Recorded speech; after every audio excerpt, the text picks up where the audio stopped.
Hey folks, it's Josh, the Real Intelligent Banker. Listen, if you've been following me for a while and you're wondering, is this guy full of shit or is he really onto something with this private trust and the ability to legally defer all of your taxes? Look, folks, most people talk about asset protection like it's just some theory. So let me tell you about a real client whose private trust was dragged into court from every angle and it held. And it was my personal lawyer and our law firm now that backs our trust. This is a non-grantor, irrevocable, discretionary, and spendthrift trust, and it proved exactly why this structure is what the elite use and why it is so powerful. First, the trust document itself.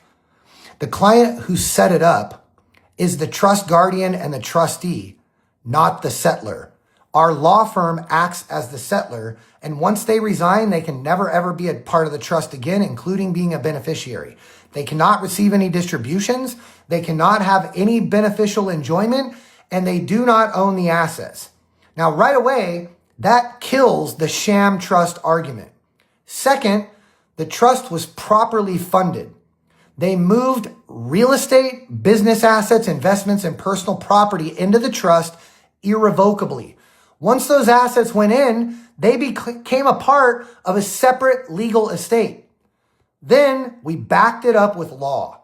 In their state, which was New Mexico, trust property is not subject to the personal debts or obligations of the trustee. So even if you're the trustee, your debts are not the trust debts. Now watch what happened when they tried to break the trust. The opposing counsel literally told the judge he wanted to bust the trust to increase child support and demanded full discovery into the trust assets.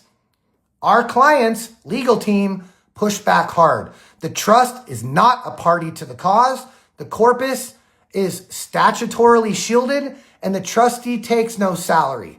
Discovery should be limited to actual earned income.